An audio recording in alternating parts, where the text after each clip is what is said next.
85 c'est pire, on a Jupiter, Saturne, Uranus et Neptune dans le Sagittaire. Ah oui. Alors c'est l'époque des grands navigateurs. Christophe Colomb découvre l'Amérique.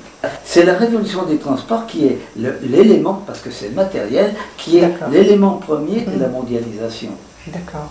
Finalement, la société mondiale ne bouge pas beaucoup. Quand on pense que Napoléon, il voyageait comme Alexandre le Grand.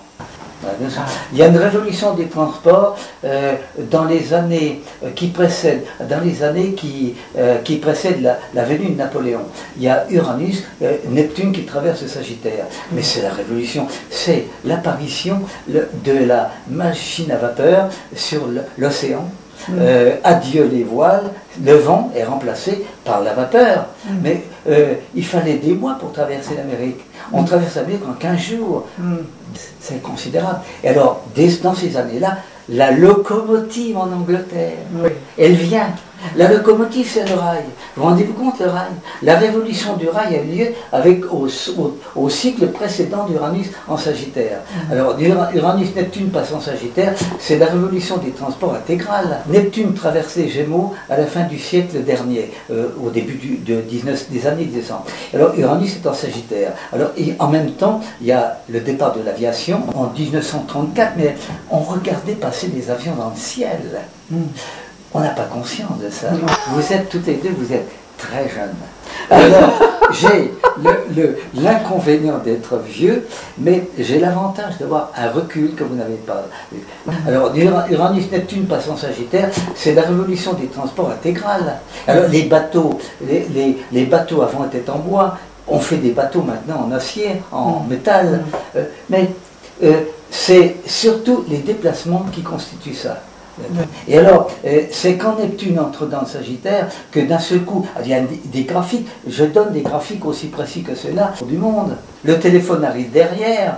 Oui, mais là, au fond, la mondialisation, c'est le mouvement, les communications, c'est tout ça. Et tout ça, c'est Gémeaux. Oui. Gémeaux Sagittaire. Aux États-Unis, la fabrication des télévisions est passée de seulement 7000 en 1945 à 6 millions en 1952. Alors vivre à la manière Gémeaux, ce n'est pas seulement lire, écrire et circuler, c'est aussi être relié à tout, recevoir le monde chez soi par le son et l'image. C'est typique, hein? Et les signes doubles, pour toi, est-ce que les signes doubles sont importants dans des périodes de changement, dans des périodes de mutation de société? Ce sont ceux qui bougent. Les signes fixes, au contraire, ils incarnent l'incarnation même. Quand on est taureau, on est taureau. Puis quand on est scorpion. Même s'il y a des ambiguïtés, des ambivalences, mais c'est solide. Un taureau, ça ne bouge pas. Et puis il est heureux de ne pas bouger. Les Gémeaux, il a l'ennui de ne pas pouvoir s'arrêter. Les Gémeaux, sur fond planétaire mercurien, sont déjà la signature archétypique de notre société.